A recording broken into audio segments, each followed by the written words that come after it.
আসসালামু আলাইকুম। অবশ্যই আমার 2-3 সেকেন্ডের একটা রিভিউ তো অপশন বুঝতেই পারছে না আজকে আমরা কী করতে চলছি। আজকে আমরা সানি রোলার SSR 120-এর হাফ সেট সিল চেঞ্জ করব। তো সেজন্য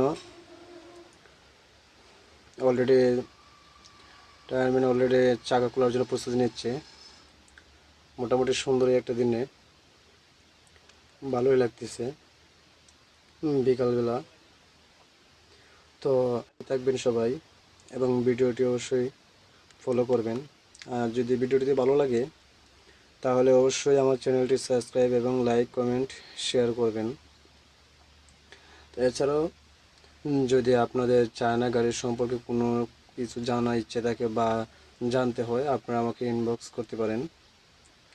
তো সেই জন্য আমার ইনবক্সে আমার অ্যাড্রেস দেওয়া আছে, আমার ফোন নাম্বার প্লাস আদার যে যোগাযোগের যে ধরনের মাধ্যম সবই দেওয়া আছে। তো এই যে আপনাদের দেখাচ্ছি, এই যে হাফসে সিল মিস করে অলরেডি ওর আশেপাশ ভিজে গেছে। তো আমরা এই হাফসের সিলটাই চেঞ্জ করব। তো হাফসের সিলটা চেঞ্জ করার জন্য আমরা চাকাটা খুলে নিলাম। তো চাকা খোলার কাজ শেষ।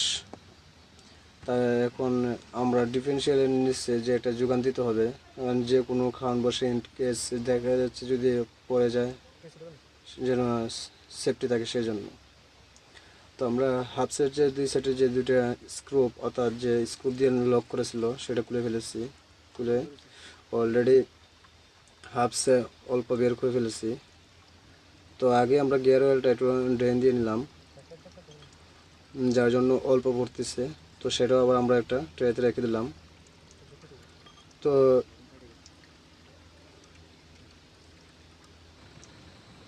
এখন আমরা হাফসটা খুলব। তো হাফসটা খোলার জন্য আমরা সব ধরনের প্রসেস অলরেডি আগে থেকে করে রেখেছি। তো অলরেডি খুলে ফেলছি হাফসটা। এই যে হাফস,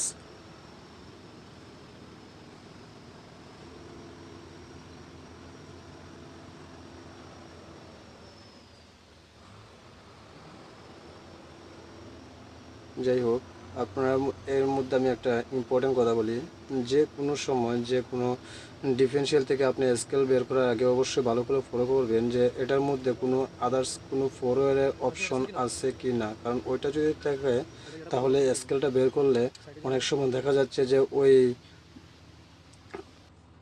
গিয়ার বা পিনিয়াম যেটা আমাদের স্কেলের সাথে সংযোগ করা থাকে, তো ওইটা অংশ পড়ে গেলে আমাদের স্কেল ঢুকাতে নেক্সটে আমাদের খুব সমস্যা হয়। এমনকি কোনো ইনকেস এমনও হতে পারে যে আমাদের ডিফারেন্সিয়ালটা ফুল ডিফারেন্সিয়ালটা খুলতে হয়। তো অলরেডি আমরা হাফসে খোলার জন্য বলগুলো খুলে ফেলছি। তো বলগুলো খোলার পরে কিন্তু অলরেডি আমরা হাফসটা বের করে ফেললাম। তো হাফসটা বের করার পর আমাদের যেটা হচ্ছে যে স্কেলটা, কারণ আমরা দেখছি এটার মধ্যে কোনো পড়ে এলে কোনো অপশন নেই, যার জন্য আমাদের কোনো সমস্যা হবে না। তো এই বিষয়টা আপনারা ভালো করে লক্ষ্য করবেন। তো এই যে আমি যদি আপনাকে একটু দেখাই, আমার অলরেডি কিন্তু ভিতরে ওই ধরনের যে প্রিমিয়াম যেটা বলছি আমি, যে পড়ে এলে সিস্টেম যেগুলো অনেক সময় দেখে যায় আমরা যেটা নাকি ফলো করি, তো ওই গিয়ার বা প্রিমিয়াম যেটা ওইটা এখন নেই, যার জন্য আমরা নিঃসন্দেহে খুলে ফেললাম স্কেলটা। তো এর মধ্যে আমি হাফসটা একটু ঘুরিয়ে দেখাচ্ছি। এই যে অলরেডি একটা আওয়াজ করতেছে। তো আওয়াজ করতেছে আমার অবশ্য একটু সন্দেহ মনে হচ্ছে, সেজন্য আমি হাফসটা খুলবো। খোলার পর আমি দেখব বেরিং যাওয়ার সমস্যা হতে পারে, কারণ মূলত হচ্ছে বেরিংটা যেতে পারে। আর বেরিং গেলে, এই যে বেরিং গেলে অবশ্যই আপনারা একটু আওয়াজে হয়তো বুঝতে পারছেন। যাই হোক খুলে ফেললাম। অলরেডি যা আইডিয়া করছি তাই হয়েছে। আমার যে বেরিং আছে বেরিংটা অলরেডি ধরে ফেলছে। তো বেরিংটা ধরার জন্যই মূল সমস্যাটা হচ্ছে আমার অয়েল সিল। আর অয়েল সিল মূলত চেক না দেওয়ার জন্য যে গিয়ার অয়েলটা পড়ে গেছে অয়েল সিলটা মিস্টেক হয়ে। তো অয়েল সিলটা মিস্টেক হয়ে পড়ে যাওয়ার জন্যই কিন্তু জায়গাটা শুকিয়ে গেছে। আর শুকিয়ে যাওয়ার জন্যই এই আমার বেরিংটা ধরে গেছে। তো এই বেরিংটা ধরতো না যদি আমরা আগে থেকে যদি অল্পতে আমরা সেরে নিতাম।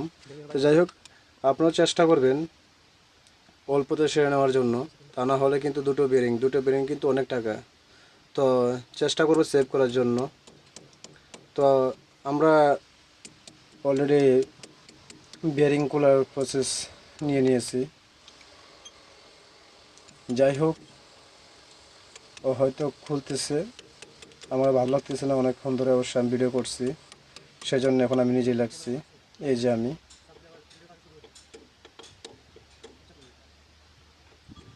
এখন ফোনটা আমি ওর কাছে দিয়ে এখন আমি নিজেই কাজ করতেছি।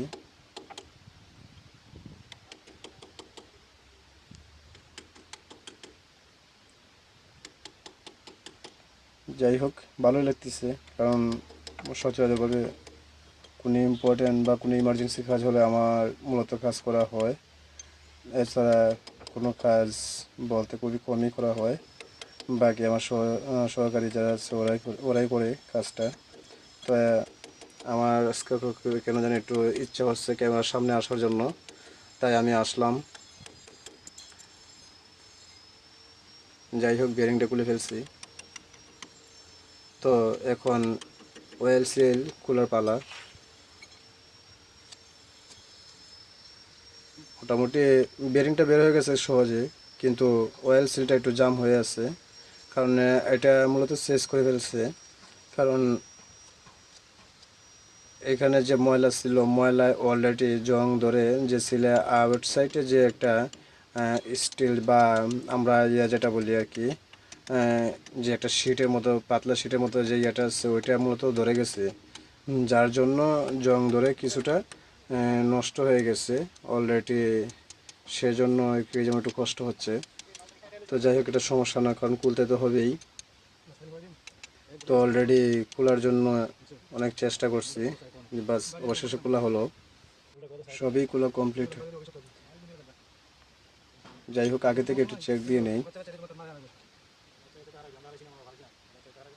আর সবগুলো মালামাল আপনাদেরকে একটু দেখাই। যাই হোক, এখন মাল স্যাম্পল দেওয়ার পালা। তো এই যে সিল যেটা, এটা হচ্ছে ওই যে মেন যে হাবস আছে, ওই হাবসের ইনার সাইডে এখানে মূলত দুইটা সিল, এটা হচ্ছে ইনার সাইডের, আর একটা হচ্ছে আউট সাইডের দুটো সিল। আর বেরিং যেহেতু দুটো আছে, মূলত একটা বেরিং ভালো আছে বিদায় আমি একটা বেরিং দিব, আর একটা বেরিং দিব না, একটা বেরিং আমি রেখে দেব। তো অবশ্যই বেরিংগুলা, এই যে যে বেরিংটা আমার মেন সমস্যা, এই বেরিংটাই দিব, আর দুইটা সিল দিব।